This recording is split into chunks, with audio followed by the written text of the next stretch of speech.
वृंदावन चंद्र भगवान की जय। अतः 17वां अध्याय। नैमिषारण्य तीर्थ में सूत जी ऋषियों से कहने लगे कि अब मोक्ष के देने वाले सब व्रतों में उत्तम एकादशी के व्रत का महात्मा सुनो।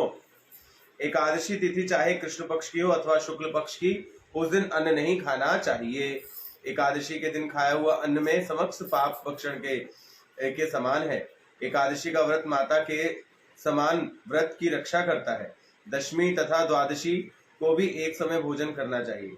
नारद जी कहते हैं कि गंगा के समान तीर्थ नहीं, माता के समान गुरु नहीं, विष्णु के समान देव नहीं, अन्न के खाने के समान तप नहीं, तथा शांति के समान संसार में कोई दूसरा सुख नहीं है।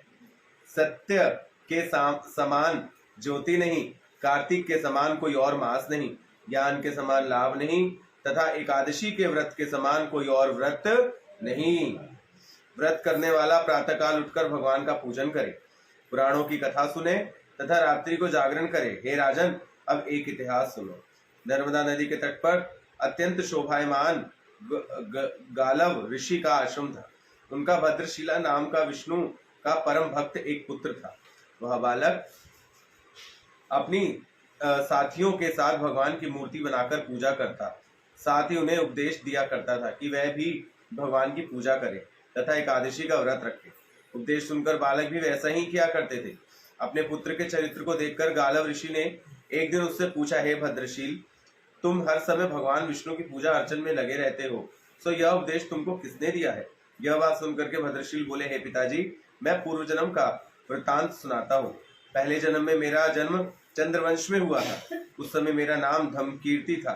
दत्तात्रेय जी से मैंने शिक्षा दीक्षा ग्रहण की थी, साथ ही 1000 वर्ष तक राज्य भी किया था। उस काल में मैंने धर्म तथा पुराण के अनेक कर्म किए, परंतु देववश बुरी संगति में फंसकर मैंने वेद मार्ग छोड़ दिया और पाखंड मार्ग पर चला गया। मेरे दुराचरणों को देख करके प्रजा भी पाप कर्म करने लगी। इस तरह धर्मशास्त्र के कथानुसार प्रजा के पाप का छठा भाग मुझको भी प्राप्त हुआ। एक दिन शिकार खेलने के लिए मैं वन में गया। उस दिन भूख और प्यासे रहने के कारण खाना पीना कुछ नहीं मिला। जंगल में भटक जाने के कारण शाम को घूमते फिरते नर्मदा नदी के किनारे पर जा पहुंचा। उस दिन एकादशी का व्रत होने के कारण वहां पर एकत्रित अनेक वैष्णव भगवान का भजन कीर्तन कर रहे थे।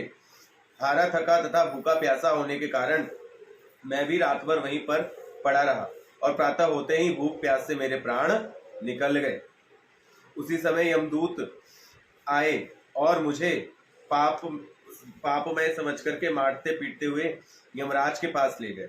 वहां पर यमराज ने चित्रगुप्त से मेरे पाप और पुण्य का लेखा जोखा मांगा। तब चित्रगुप्त ने विचार करके कहा कि यह यद्यपि महान पापी है, परंतु इसने एकादशी का व्रत किया और इसी के से इसके प्राण निकले हैं, इसी कारण इसके समस्त पाप नष्ट हो गए हैं। यह सुनते ही यमराज तत्काल अपने सिंहासन से खड़े हो गए और हाथ जोड़ करके मुझे नमस्कार किया। मुझसे बोले कि हमें बड़ी भूल हुई है, आप हमें क्षमा करें। फिर अपने दूतों को धिक्कारते हुए कहने लगे कि जो व्यक्ति भगवान के नाम का स्मरण करता है अथवा सुनता है, उसको भी हमारे पास मत लाना। जिसने अनजाने में भी एकादशी का व्रत किया हो, उसे भी हमारे पास मत लाना। क्यों? उसके समस्त पाप नष्ट हो जाते हैं और उसे हमारे पास आने की कोई आवश्यकता नहीं पड़ती।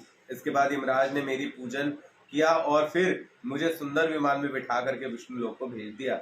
हजारों वर्ष इंद्रलोक तथा विष्णु लोक में रहने के बाद अब फिर मैंने यहाँ पर जन्म लिया है। जो कोई इस कथा को सुनता अथवा सुनाता है, उसके समस्त पाप समूह नष्ट हो जाते हैं। श्रीमन नारायण नारायण।